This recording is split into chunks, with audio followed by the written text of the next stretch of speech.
And we are live. Welcome to Fire Your Boss. My name is George Bruno, and I'm with Dan T-Bone Jones, also known as Jonesy, and Frank Gehring. Say hello, guys. What it do on a Friday? Hey, everybody. What it do on a Friday? Oh, my God.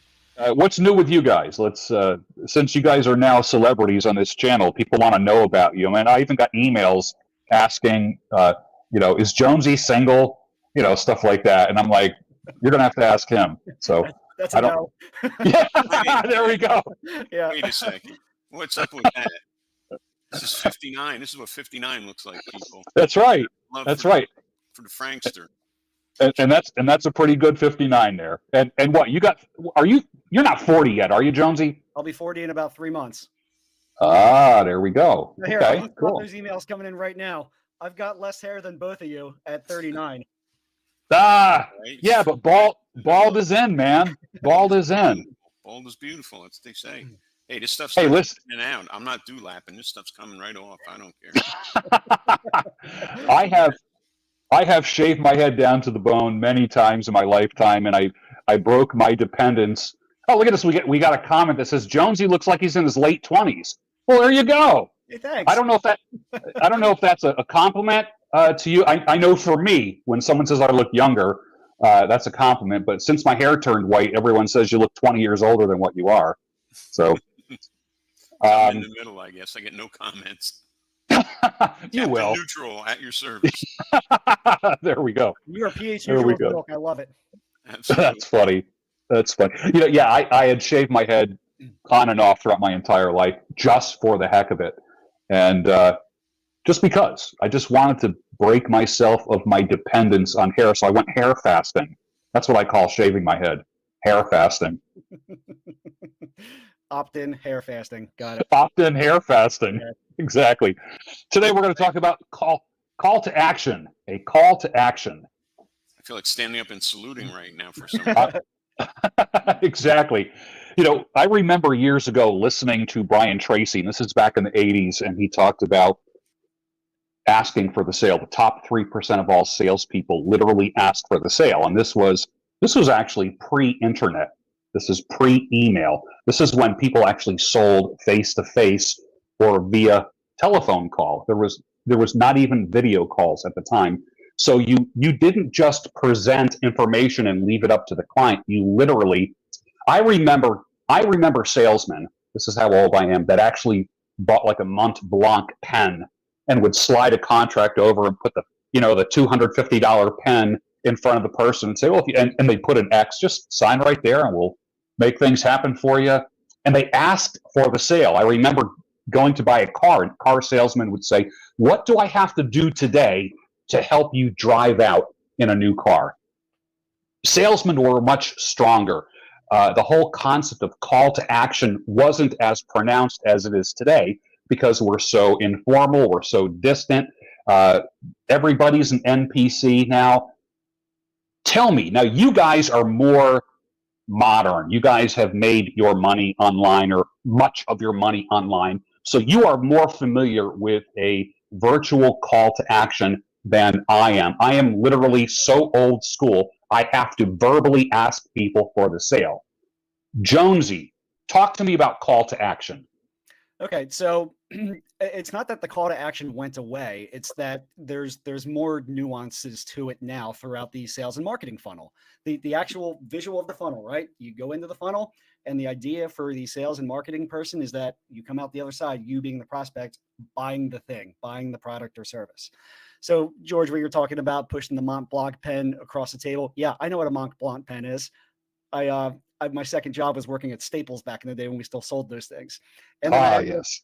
I ended up working at a car dealership as well. So I definitely get the reference of what do I got to do to put you into a car today? Those are the bottom funnel call to action, which is, in a sales funnel using the AIDA method: awareness, interest, decision, action. That is the action.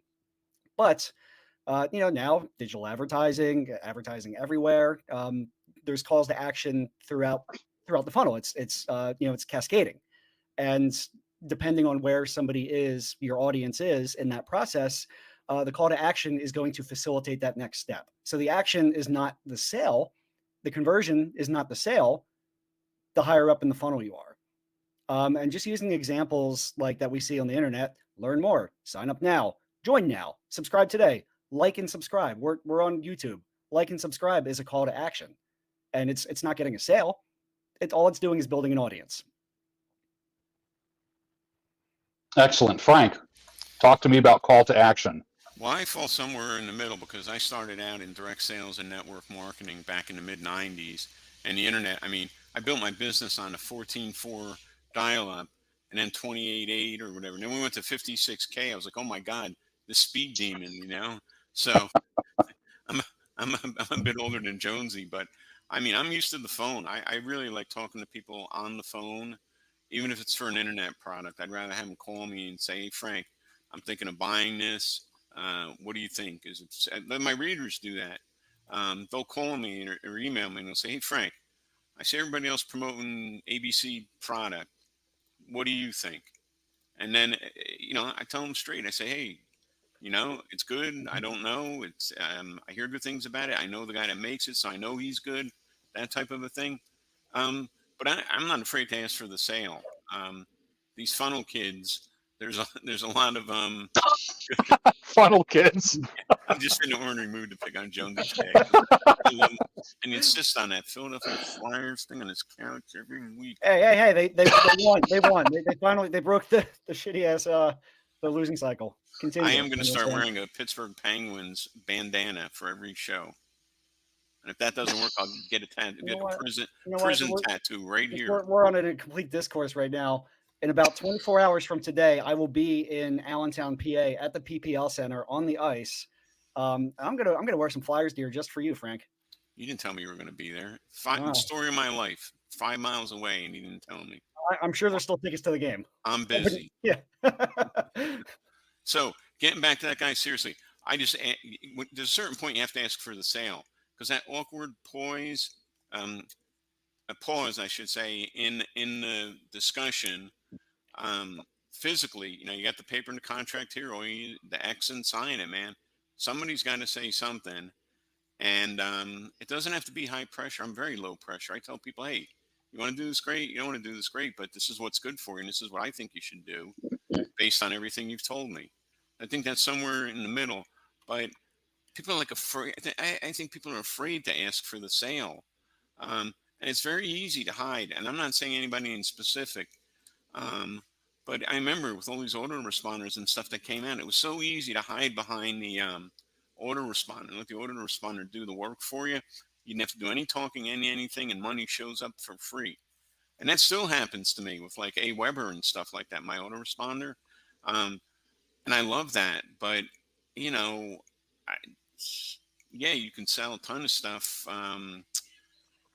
just automatically, but I think your upsells and all, you need to, say a webinar, a recorded video, or what's wrong with the phone? Somebody wants our coaching program. I want to talk to them. Don't send the money. Well, go ahead and send the money. I'm going to take the money. But I personally would rather talk to you. I'm not stupid, right, Jonesy? Take the money, but I'm saying. Exactly. Yeah. Yeah. Jonesy's like, no, don't say that. But you want to make sure it's a good fit. Anything over a few $100, I want to make sure it's a good fit, because, man, in the internet, there are so many people that will just sell you crap for, it's like air in a bag, Yep. And I am not perfect. Over my 26 years, I'm sure that I've made a mistake or two, but it was always an accidental, like just a mistake, not like I'm going to screw you just because I know how to, But you get a lot of these people, they sell air inside a pretty box with a pretty sales letter, with pretty packaging, and then the stuff's unusable or it doesn't work. And so, yeah, I'd rather build a little bit of a connection. My peers used to laugh at me because I was the only guy dumb enough to give out a cell phone number, but I was also the only one with all coaching clients because people knew they could call me.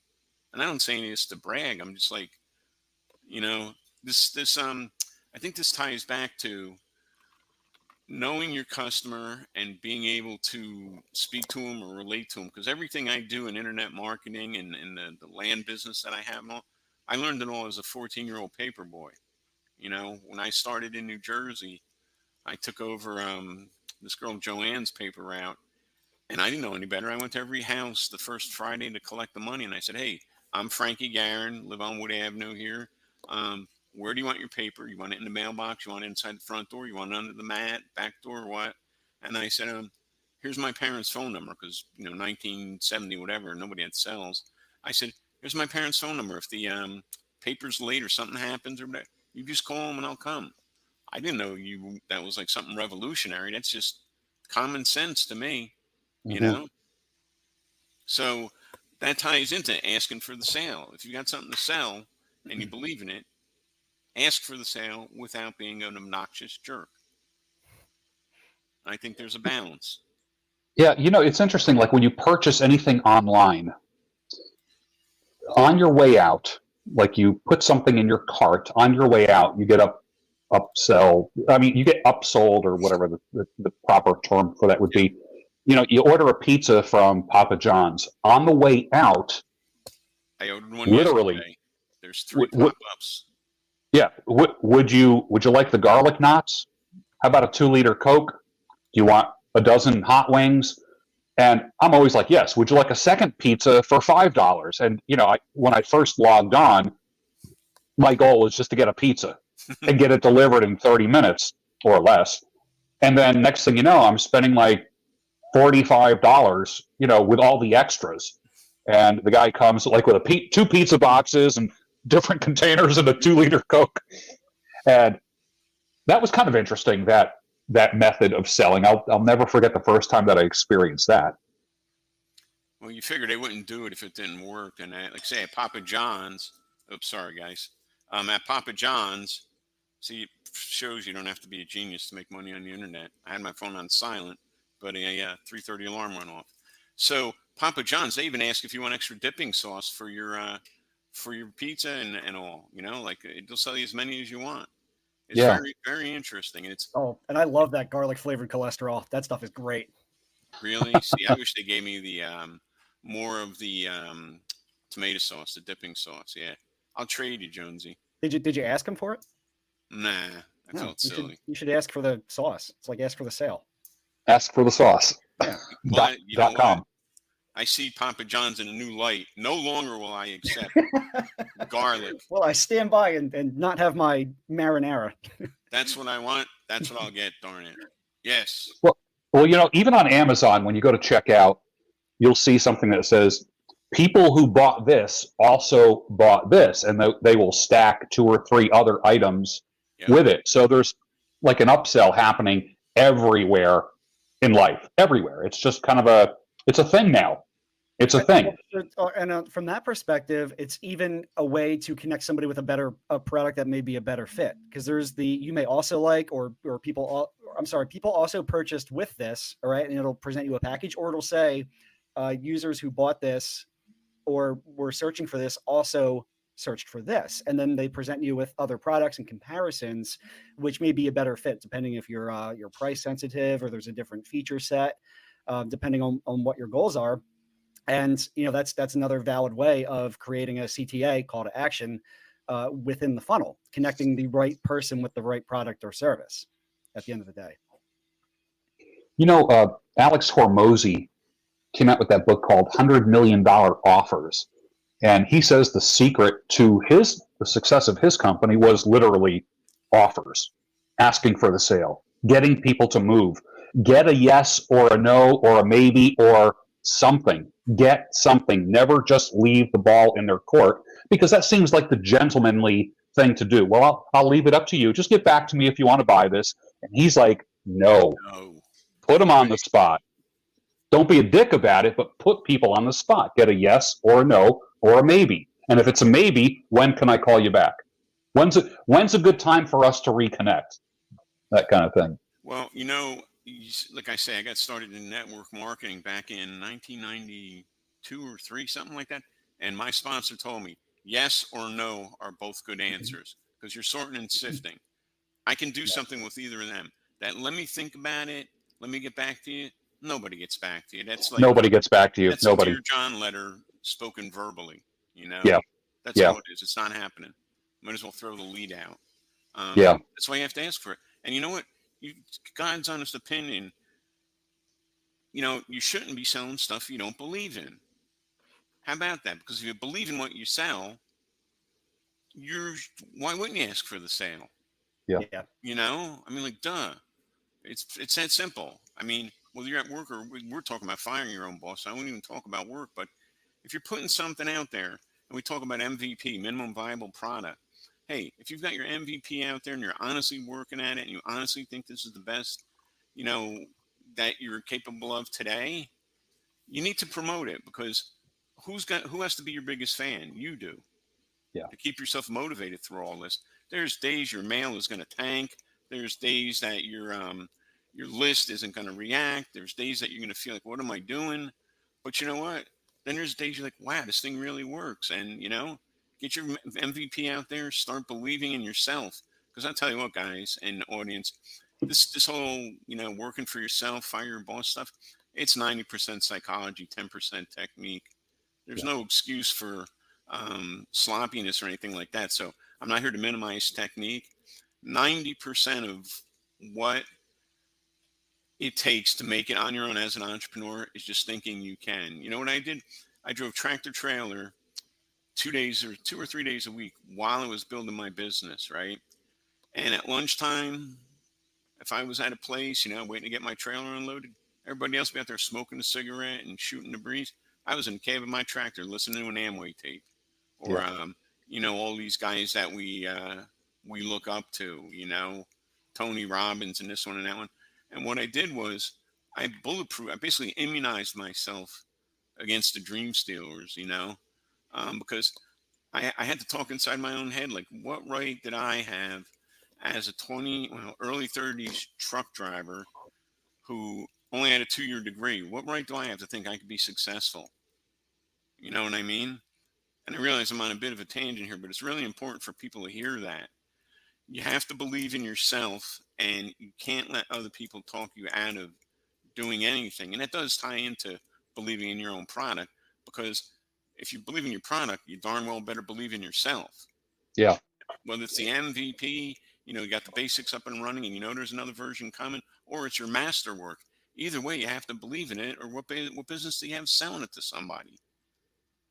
That reminds me I remember going to a Zig Ziglar sales training, and I remember they spent a whole day on handling objections. Literally, the topic all day long was handling objections. And then they would hot seat you, and somebody would give you an objection, and you'd have to kind of turn that around, use a little, I don't know, what is it called, like verbal judo or something like that, and literally don't be intimidated by people's objections. Literally have an answer for everything to kind of put people into the funnel. And of course, this was in the day before there was even such a thing as a funnel, or before people even started calling it a funnel.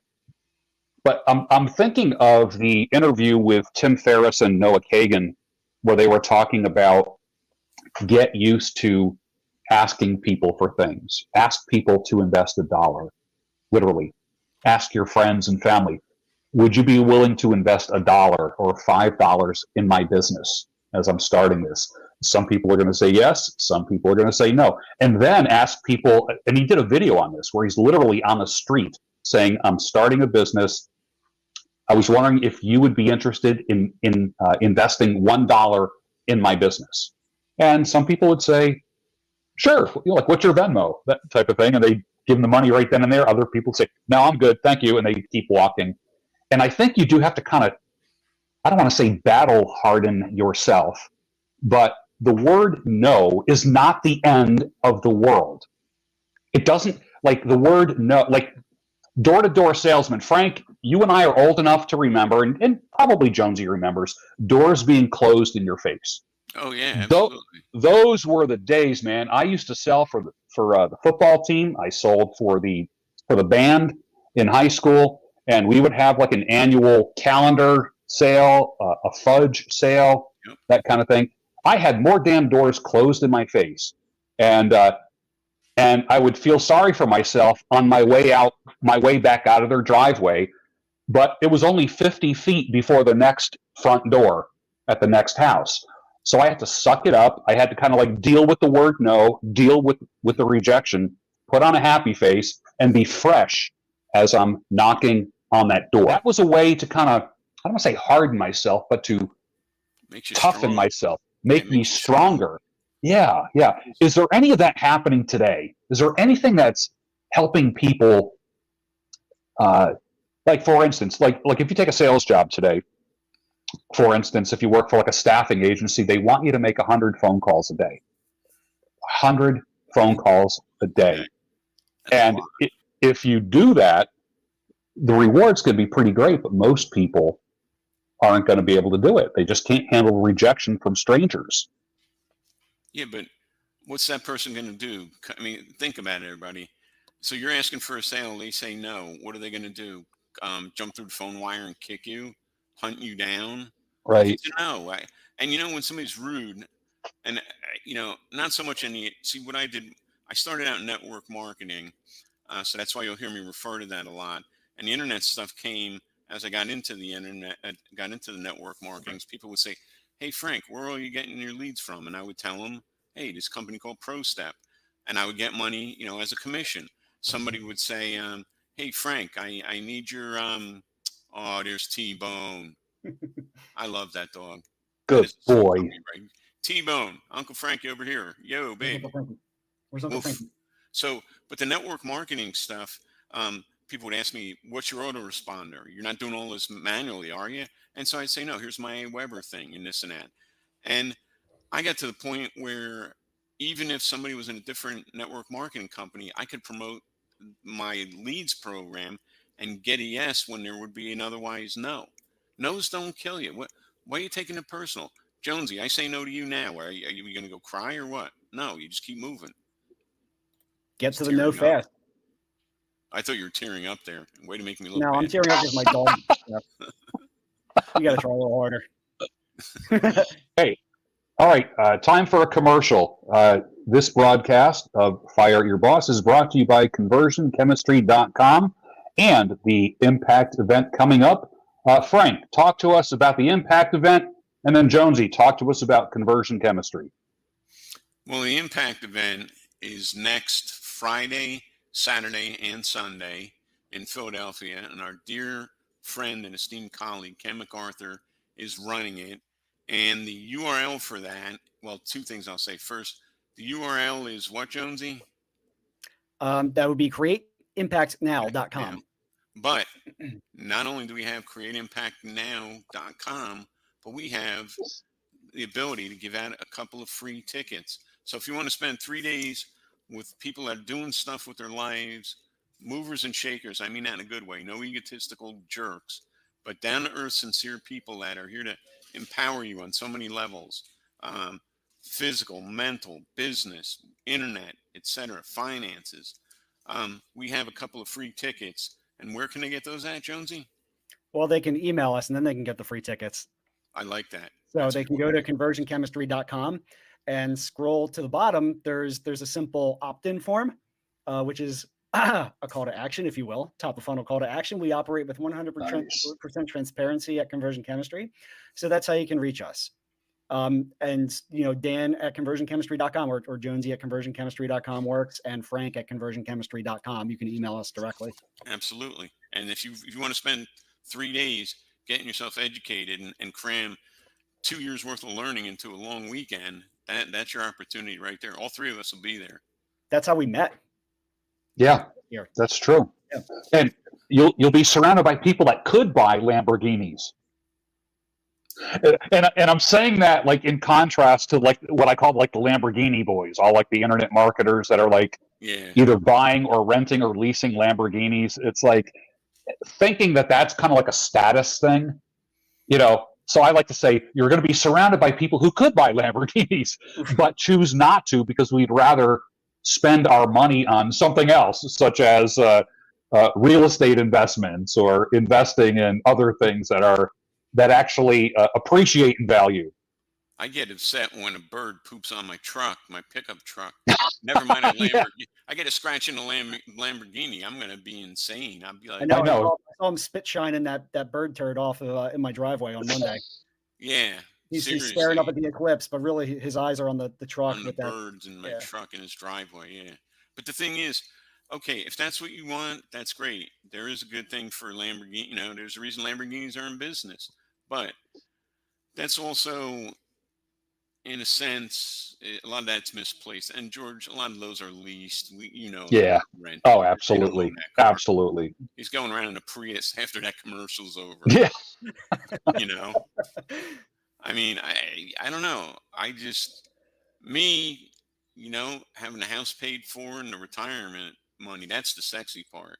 Yeah. Because Yeah. much as I love this, I will not be doing this 30 years from now. There's no way. Nope. There's an end goal, you know, and do it while you're young, all you people. Listen to what Grandpa has to say. Yeah. Right. Exactly. Do it. Please save money while you're young. Just educate yourself financially, whether you're going to go into business for yourself or not. I think the problem, at least when I went to school, was you didn't talk about stuff like that. They should have life skills, basic accounting, bookkeeping, not necessarily accounting, but like common sense stuff. Like, how about even how to unclog a toilet, how to access services that you may need in life, things like that. They didn't teach that in school. So when I came out of school, I started making money, man. I thought I was rich. If I would have saved a tenth of what I made, this call would be from the beach in Aruba right now. Honestly, guys. So I know that's another little bit of a tangent, but when these things come up, I gotta let them out. Yep. Yeah. That's good. That's good. All right, Jonesy, give us a commercial for conversion chemistry. Absolutely. Well, if you want to do all that and more, if you want to be like me and fire your boss and quit your job and work for yourself, we teach you how to do that at Conversion Chemistry, which is our community. It's our online marketing academy. It's our platform. It's our blueprint to allow you to create your offer, to bring it to market and be successful in any market, whether it's a recession, whether we're in a bull market, it doesn't matter. You're going to recession proof yourself and have the autonomy to work for yourself. That's the pathway to money and or power. If you crave either one of those things, knowledge is the key. Knowledge is the element that can get you there. And, you know, it's particularly useful for folks like myself who, you know, I spent 20 years working for an employer, brought up in an educational system that was not conducive to entrepreneurship. You know, I wasn't dumb, but I was unfocused because everything I was working on, I had to put my efforts towards, I had no passion for. So I learned it the hard way. And part of what we do at Conversion Chemistry is put you on a speed run. It is completely not only possible, but probable with our 91-day blueprint that you can take your side hustle and make it not only monetized, but enough to replace your income and then surpass it. Now, why 91 days, right? Why isn't it 90 days? Like everybody does 90 days. Well, you know what? I want you to start tomorrow. I don't say start today, even though, yeah, maybe that's going against what a lot of the professionals and, mainstreamers would tell you. But I think it's realistic to enjoy that moment of saying, yeah, I'm going to effing do this tomorrow. And then giving yourself that one extra day. Sleep on it, wake up renewed. So the way it works is we're broken down into 10 modules to show you how to do this, right? And that gives you about a week per module, and then enjoy the hell out of the weekend. I believe in front-loading work in order to get time on the back end, but not at the expense of the moment. Enjoy your downtime, and that's how we accomplish it. So that's what we do. You can join our community, is absolutely free, and we have some free resources. And then there is a paid membership course that we offer. And to everybody in the Bruno family, the Bruno bunch, we're offering for a limited time only 90% off by using the code Bruno 2024. That's sweet. 90% off. What's the code? We're a newer entity, and we want to reward our founders. Yep. I'm going to put that in the chat. Oh, I'm going to put it in the chat. Definitely. He started talking about 91 days. I thought he was going on like a Spinal Tap tangent where, they wanted their amps to go up to 11. Yeah. Like everybody else is 90 days, we're 91, so we're better. But I understand it now, Jonesy. I learned something new from you right now. And there it is. And you know what? Our volume has no limit. There you go. So take that, Spinal Tap. So I think between the Impact event, which is a 3-day face-to-face event, because you got to get in a room. I've been telling people this for years. You got to be in the room. Yep. Sure, there's virtual events, but there's nothing like face to face, sitting at a table with like-minded people. So between the impact event and enrolling in conversion chemistry, which I love what you said, it's an online marketing academy. So if someone is a car detailer, they could turn, like, let's just say it's like their weekend job or a side hustle, a pet sitter or a house cleaner or a internet marketer or just some like little side hustle kind of thing, someone who's doing 3D printing of stuff. Anyone who has an idea for a business would benefit from the impact event and conversionchemistry.com. Back to call to action. Call to action is up to the person doing the selling, not the person doing the buying. So we want to make that clear. A call to action is, let me ask you this, guys, would you call it putting somebody on the spot? What makes a call to action more likely to be responded to? Well, it's going to appeal to a need, a want, or a value in that moment. I would agree with that. Basically, I tell people when you're looking to buy something, that's the time to be selfish and make it all about you. What are you going to get from this? What specific things or instructions or advice or guidance are you going to get? Because everybody will sell you everything. Here, I'll sell you this my water bottle. Somebody give me $25 for it. It's yours, right? But the thing is, what's the benefit of that?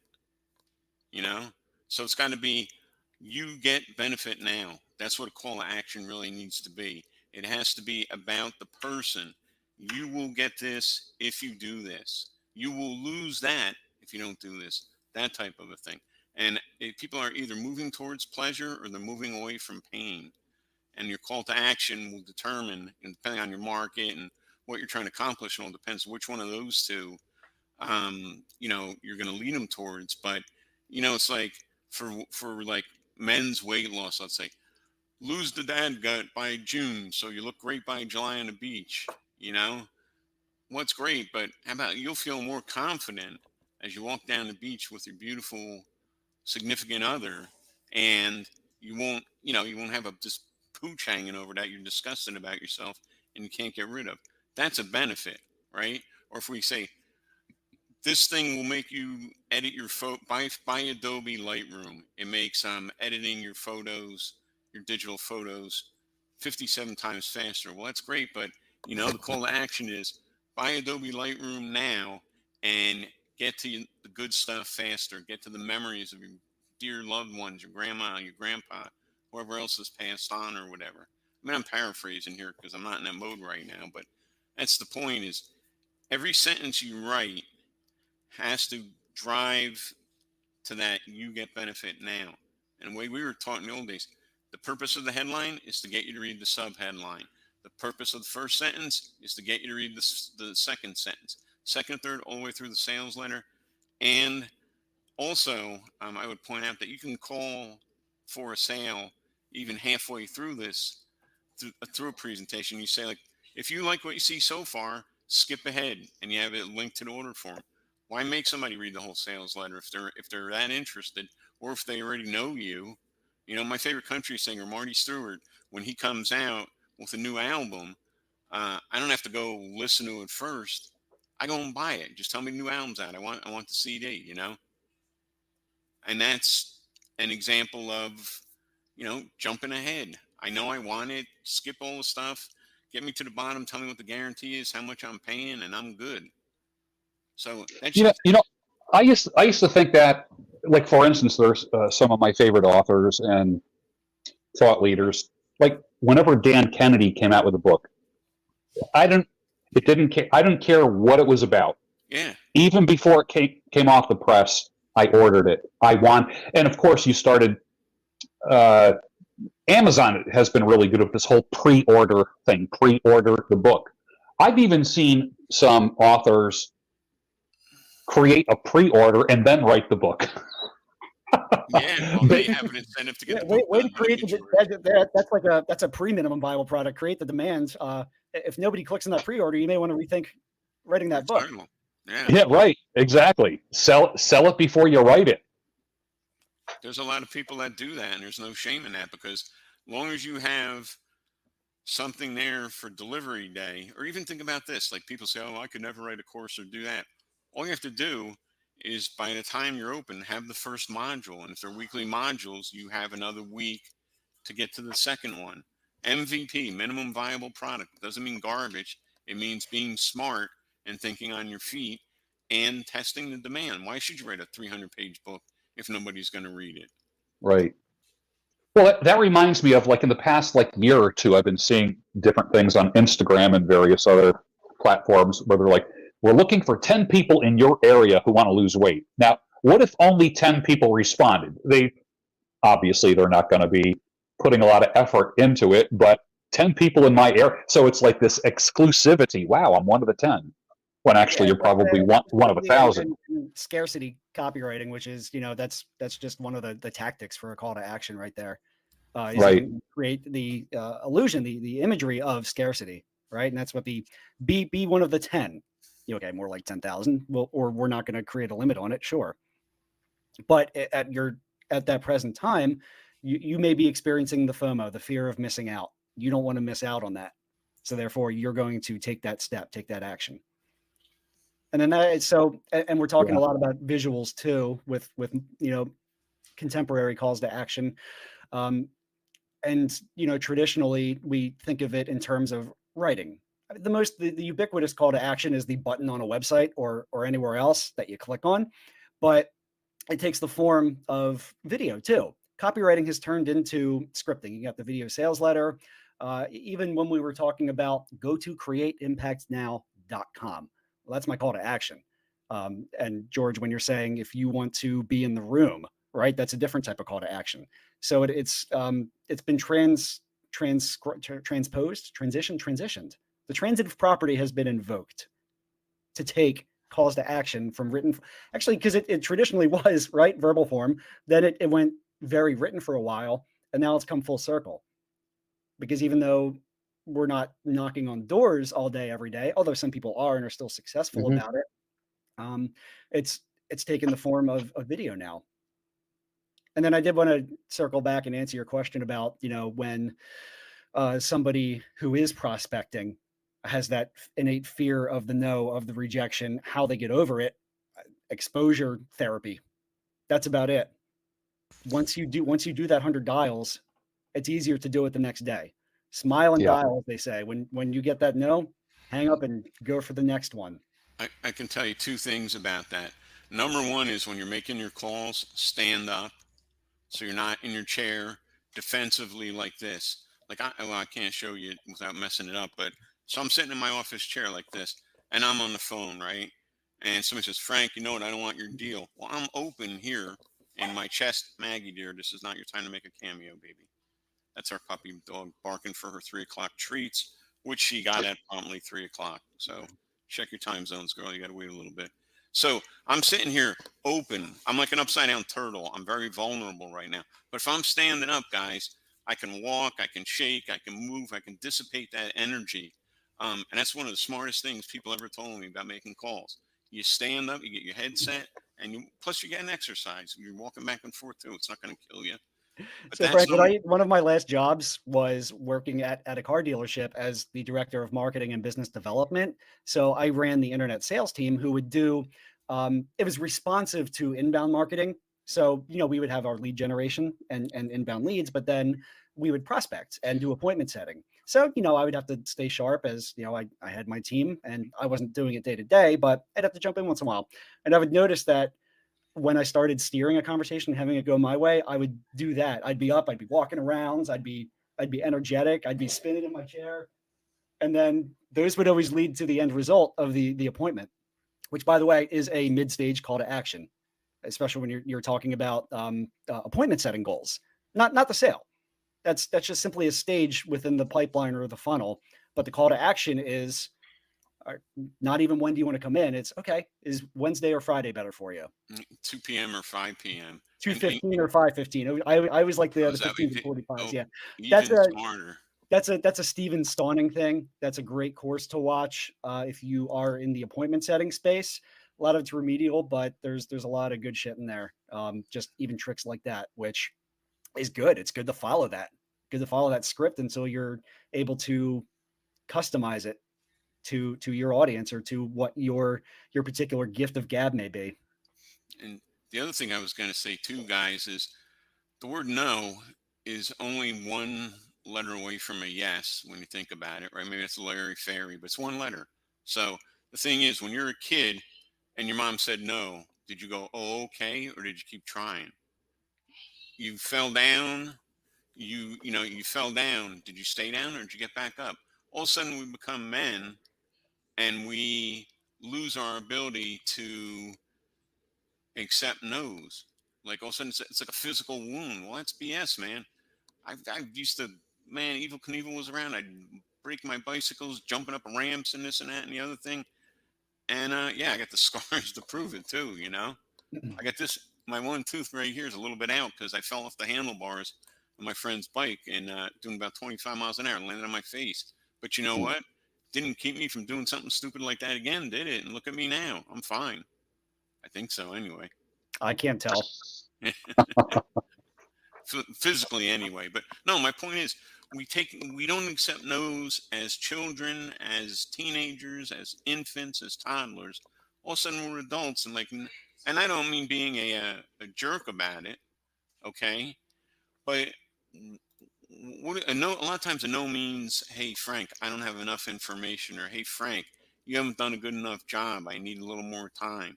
Or maybe a no is a no, and a no's not going to kill you. You know, make your peace with your no's because the yeses are what matter. It's like my land business. We get people all the time contacting us. Hey, I've got 10 acres in Arkansas. This is what I want for it. So I'll call them back and I'll say, hey, it's Frank Aaron, just getting back to you about your acreage. What can you tell me about it? What do you like? What don't you like?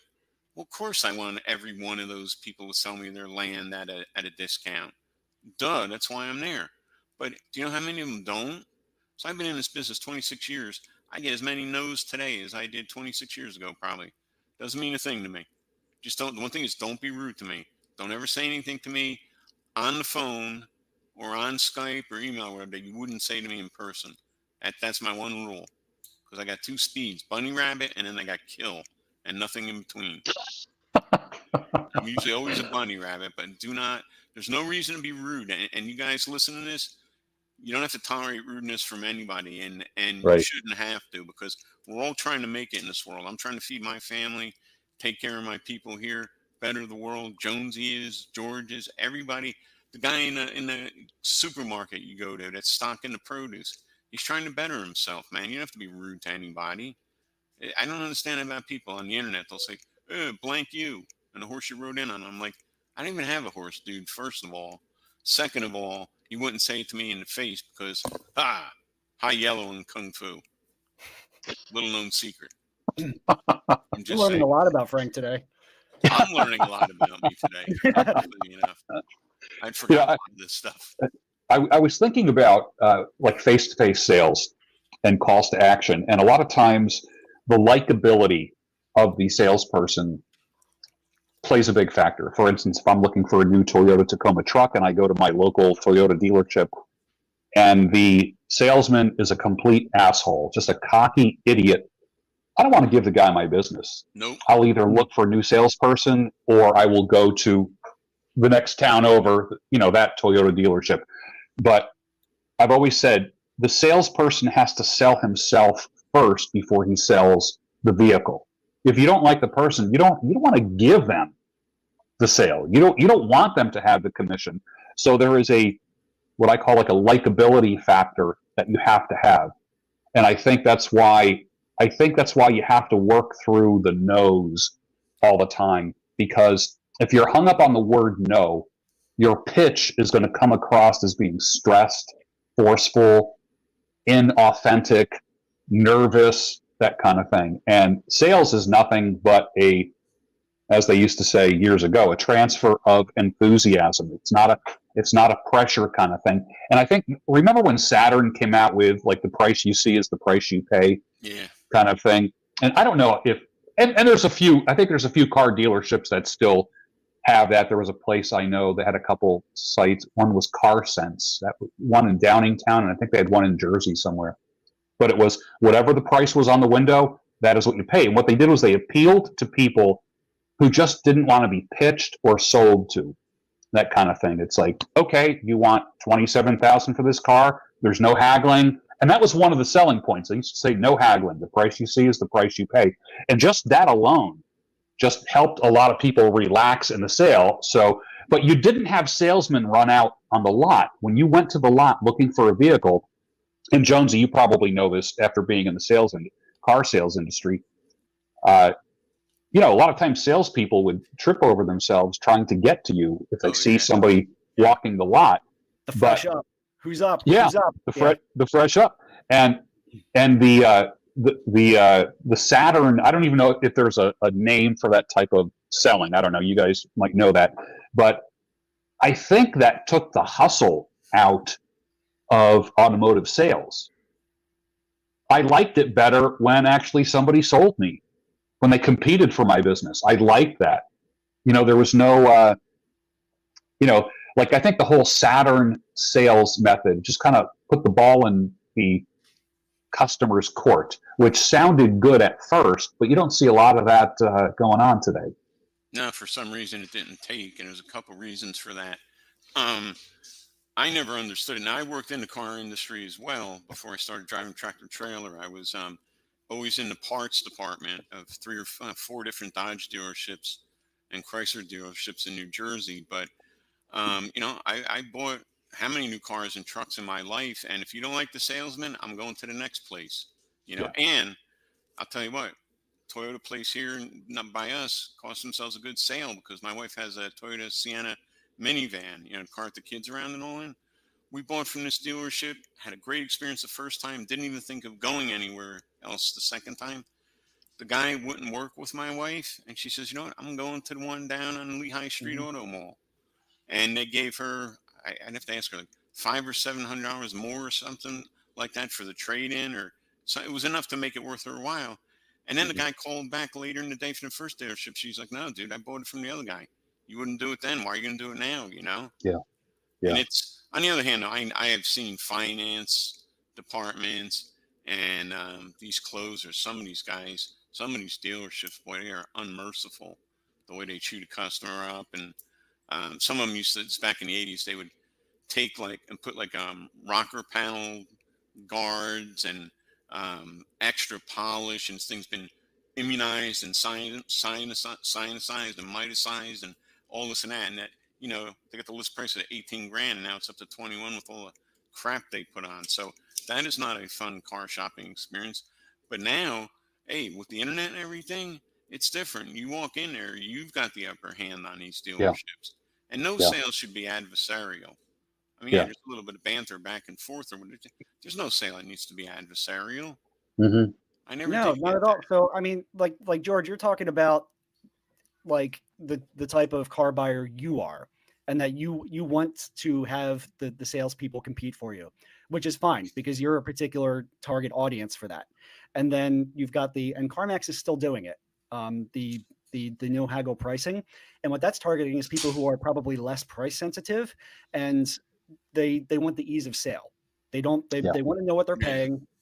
I want to see what the sales tax is, you know, trade and all that stuff, which is, you know, particularly crucial when you're talking used cars, because there is no used car factory, and every single one is a gem. It's a unicorn. They're pretty much one of a kind because of the make, year, model, and condition and mileage. There's pretty much no two that are exactly alike, right? And then, you know, Frank, you're talking about like I guess choice, right? Yeah. So it's different type of languages is really what I'm trying to get at in my roundabout way of talking. Different languages that are going to connect a salesperson with an end customer. And then the calls to action have to, you know, be written in that language, spoken in that language. One of the things, let me ask you this. Oh, go ahead, Frank. No, it's okay. I was going to say, let's just pivot for 1 second. The average person can't stop their full-time job. They want to ease into a new career, or they want to get out of what they're doing, and they have a business idea, and they might have a great product or a great service. Let's just say like car detailing. Let's just say there's a guy who he's just really great at it. And He's great at detailing the cars, man. He is just so detail oriented, no pun intended, or I should say pun intended, but he hates sales. What would it, I'm just pulling this out of thin air. What would a guy who does car detailing, what would his call to action be if he wants to grow his business from doing 1 or 2 cars on the weekend to doing 2 a day, 3 a day? Well, first step would be get comfortable selling. And if that ends up not being an option, then you can make your customers, your salespeople, any number of ways. Simply asking them. Okay, that's kind of indirect selling. Asking for a referral may be more comfortable than asking somebody new for a sale. Like, oh man, you really like what I did to that Tacoma. Why don't you go tell all your friends about me, and we'll get them on my schedule. Turning your customers into raving fans, turning them into brand evangelists for you. That's probably the lowest hassle way, the easiest, the least painful way to grow your business when it's a side hustle. One other thing I was I thinking. like that.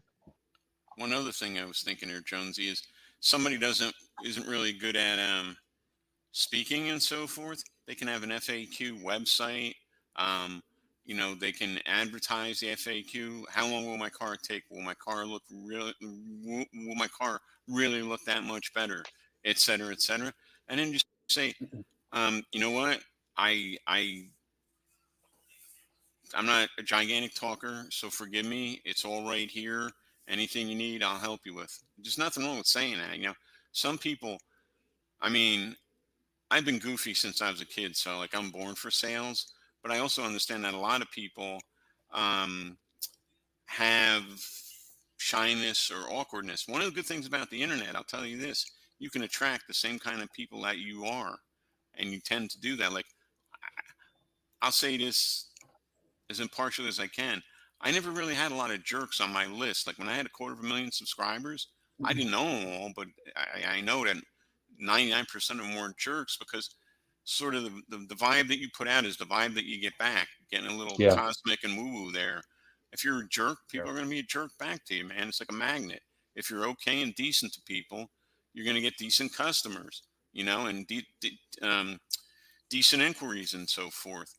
So, I mean, it's just something to consider. The internet, you can do a one-time video and say, you know what, these are some great questions. Let me show you this video real quick.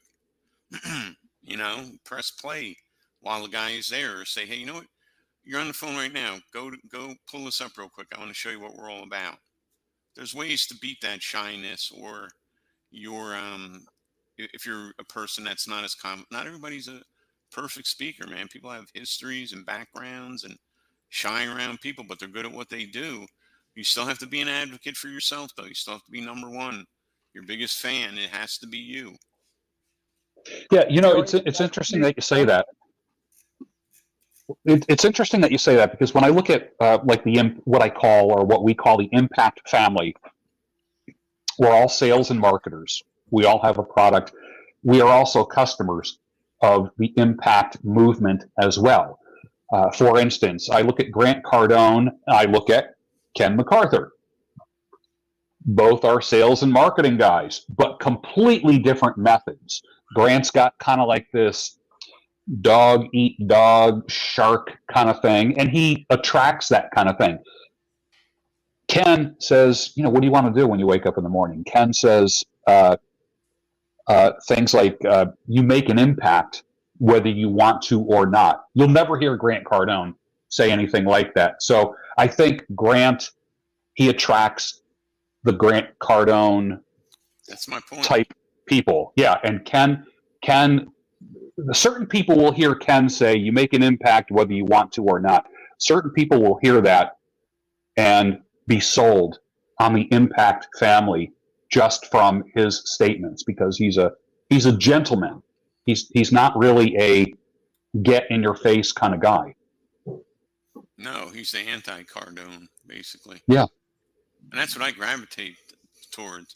I mean, listen, I was a truck driver from New Jersey. I can handle myself. I did kung fu, blah, blah, blah. Used to ride a road bicycle 100 miles a week. Great shape and all that. I never felt the need to impose my testosterone on another person. You know, you can treat them like a human being and be nice to them and still make money. You don't have to be an a-hole in business. So you guys that are watching this now and you're like, oh, I could never sell. I say bullshit on that. And I say it very politely and, you know, wash my mouth out with soap and all that, but it's bullshit. You can sell. A bankrupt truck driver from New Jersey. What did I know, George and Jonesy? I had to do the same thing everybody else did. Nobody gave me the internet and said, here's your website. Right. Jeez, the first website, I wouldn't even show myself it anymore. That's how bad it was. Right. Still made money though. And you know what? Right. Your first dollar is your hardest. It's gonna be the hardest one you ever make. Your first sale is the one that's almost gonna kill you. There's a reason why businesses used to put their first dollar in a frame and put it next to the cash, right? I mean, there was a day when every brick and mortar business had that dollar in a frame next to the cash register. You don't see that much anymore, but I mean, we all grew up seeing that. Mm-hmm. Do businesses even do that anymore? Maybe they save their first email or something. Yeah, their first receipt from a Square point of sale transaction. Yeah, right. It's the same romance, does it? You know? Which also they take out their merchant fee, so that $1 is like really 97 cents. Yeah, exactly. Exactly. This thing about your first sale, though, it gets easier with each sale, people. It really does. Your first one, you're going to be excited, elated, scared. Oh my God, what did I just do? I actually made a sale. Now what? On the one hand. On the other hand, you're like, high five, I'm the man, you know? Yeah. And we all go through it and we all fear it. So I want to feel it. So I want to encourage everybody listening to this and watching this. You can do this. I believe in you. And Maggie believes in you too. Mm-hmm. This dog. So we've had, George, you need a dog, man, because we got T-Bone over there, Maggie over here chiming in on this one. Yeah, right. I'm trying to keep her quiet, and every once in a while she's like, dude, where's my snacks? I don't care what you're doing here. Good dog. All right, well, we've been on this topic for over an hour. I will give you gentlemen the final word. Jonesy, go for it. Well, we talk a lot about you have a choice between being a dick or being kind. One of those costs nothing and is a lot less effort than the other. Be kind. It's free and it's easy. I love it. Frank Guerin. Call your mom. I love it. That's great. And I'm going to do that as soon as I get off. Definitely. Gentlemen, thank you for your appearance today. And I think this is episode number 7 of Fire Your Boss. That's pretty cool. And for those that are watching and will be watching this in the future, you can meet all of us at the Impact event next weekend, 3 days. That could potentially change your life and hang out with people who could buy Lamborghinis. Absolutely. Look forward to seeing you there. But instead of Lamborghinis, they bought Dodge Chargers and what else do you have? Dodge Challengers, and then I buy buildings in Philadelphia. Is what I do. Exactly. Now to me, that's a flex. That's definitely that's a positive flex. Yeah. You know, George, my blue pickup truck that I drive, right? That's a 2004 Dodge. It's got 254,000 miles on it. It just keeps on running. Long as I change my own oil, I've got an ace mechanic. Why do I need a new one if I work from home and don't have to commute every day? This one works exactly. The old and Frank buys land. He's basically like a feudal overlord. I've been called worse, believe me. Give me a little bit of time and I will. Oh, we just closed the deal in North Carolina. I just got the purchase agreement signed this afternoon, and one in Colorado today. The one in just as a side note, the one in Colorado we're buying for $8,200. Going to sell it for $20,000 to $25,000. So we'll make almost $10,000 after realtor commissions. And the other one in North Carolina we're buying for 20 something and selling for in the 50s or 60s. So I mean, I do that and I do the internet. So if I can do this, people, I'm telling you that anybody can do it. Sincerely, I believe in you. Excellent. Dan T-Bone Jones, also known as Jonesy from conversionchemistry.com. Frank Guerin, former bankrupt truck driver from New Jersey. I want to thank you for your time. And I will see you guys face-to-face next week. And regarding the audience, go to conversionchemistry.com and use the promo code Bruno2024 and get 90% off the online marketing academy, also known as Conversion Chemistry. Thank you, everybody, and I will see you soon.